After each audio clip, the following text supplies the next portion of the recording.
How to deal with basketball confrontations. Welcome back to Streetball Strategies. Don't wanna catch me on a bad day, cause when it's wartime I ain't coming last place. This ain't the vibe you want, how much time you want, for what? Boom, now your time is done. If you touch what is mine then it's serious. Now you on the flow all delirious. I be the bad guy just to make sure the fam's right. Winning like a Floyd fight, Migos with the fight night. But mine's got a different meaning. Fight night with me means you ain't leaving breathing. So a couple weeks ago, Isiah Stewart of the Detroit Pistons and LeBron James got into a confrontation on the court. And we don't know the official particulars as to why it happened. Like, we don't know if LeBron intended to hit Stewart, what was said before, during, and after the incident. But as someone who is fascinated by human behavior and studies it, I can tell you that I'm pretty certain that there are two major factors that factored into why Stewart had the reaction that he did. You see, either Stewart felt embarrassed by what happened or he felt disrespected. Either way, there's a couple major problems with his reaction. First of all, let's take into context who Isiah Stewart is. So he's a 20-year-old player, second-year player in the NBA. So he's still fairly young, and he hasn't experienced what it's like to have these kinds of confrontations yet on this kind of huge, massive NBA stage. It's not his fault that he's inexperienced. However, let's not forget that he chose to play in the NBA. It was his choice. No one forced him to do that. And as such, when you become an NBA player, now we as an American society, we now recognize you as a adult professional. And your job just happens to be to win basketball games. You are overpaid to win basketball games. I say all that to summarize by saying that with great power, playing in the NBA comes great responsibility, which is to make sure that you conduct your behavior as a professional adult. It's not like Isiah Stewart plays in some league in some country that you've never heard of before. He's an NBA player. He's on a terrible NBA team, but he's still an NBA player, and as such, he's recognized as a professional adult, and we expect him to conduct himself as such regardless of his age. And for him to have this over-the-top, irrational reaction to what happened to him, that's a problem when those are the expectations that are placed upon your choice to play in the NBA. The second problem, and mostly what this video is about, is the fact that by having such an irrational reaction to what happened to him, Stewart now has exposed himself and exposed one of his greatest weaknesses on the court. He's shown all of his competitors that he can be emotionally manipulated. And if he can be emotionally manipulated to lose control the way he did, a player that plays out of control is relatively easy to beat. The same principle is applicable out here at the park. Whether it's you or anyone else out here at the park, if you find yourself in a confrontation, whether or not you started it, but now you're in it, if you choose to have that kind of over-the-top, irrational reaction, what you're telling everyone else out here is that you can be manipulated. You can be controlled by what other people say or do to you. And smart opponents will see that as a weakness that they can now exploit against you. This is one of the reasons why I often bring up being in the moment, being present in the moment on this channel. It's a repeated theme that I bring up on a regular basis. Because think about it like this. Remember why you're out here. Remember why you're on the court to begin with. So Isiah Stewart, he's not on the court as a tough guy to prove how tough he is. It's not his job to do that. It's not his job to be a fighter either. He's not a professional fighter. He's a professional NBA player.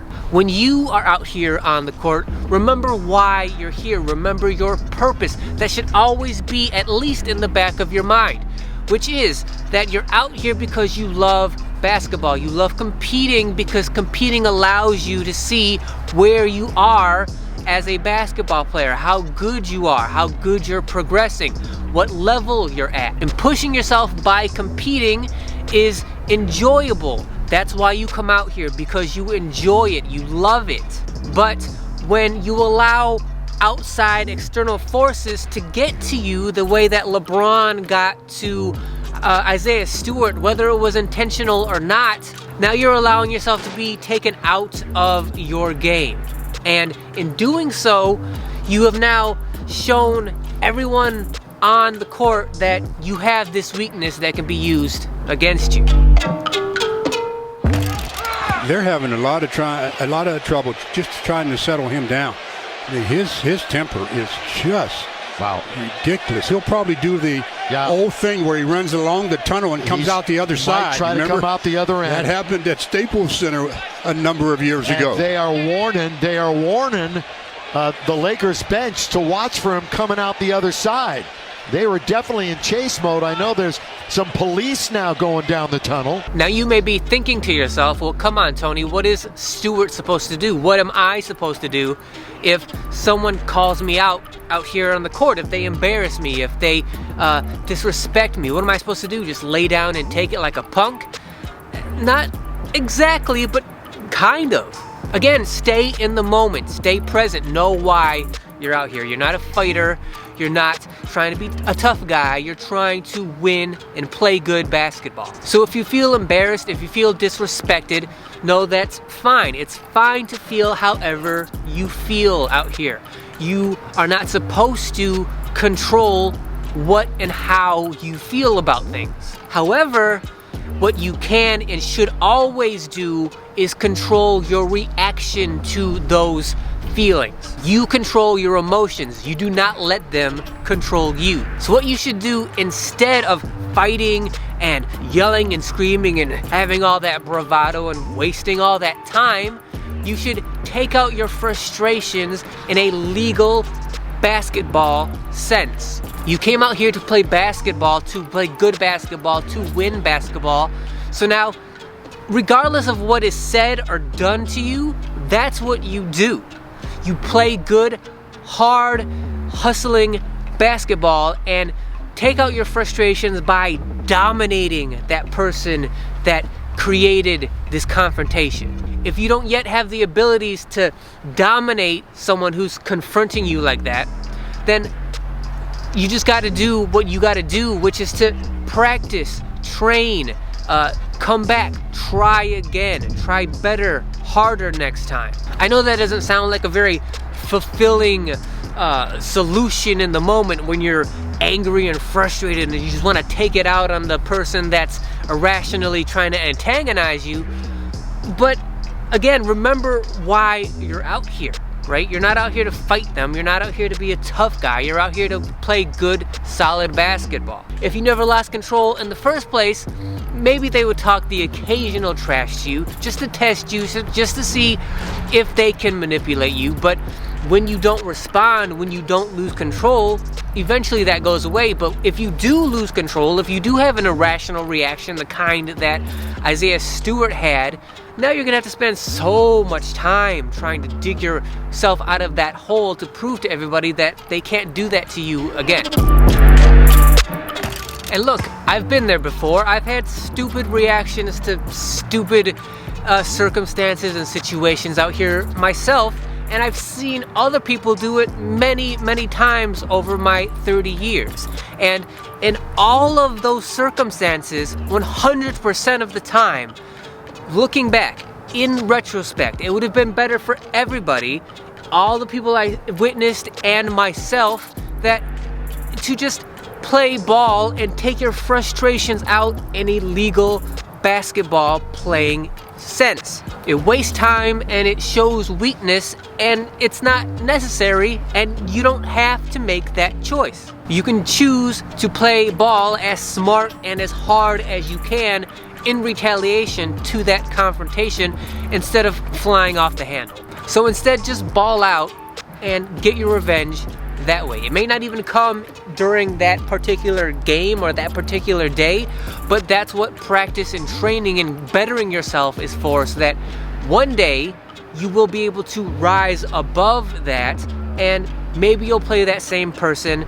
Maybe you'll be able to get your revenge in a dominating basketball fashion on a different day, but having an irrational, over-the-top reaction is never the answer. So thank you guys for watching. If you found this video helpful, if you think it's going to help you avoid useless confrontations in the future, please give me a thumbs up. Also, make sure you subscribe to the channel. So, for those of you who don't know, who are new, in the winter, which it is right now in Michigan, the videos tend to be more philosophical, because in the winter, obviously, I can't make basketball playing, centric videos because the weather sucks. But in the winter, in my opinion, is when the channel gets interesting, in the sense that now we're talking about ideas and thoughts and concepts that you normally wouldn't think of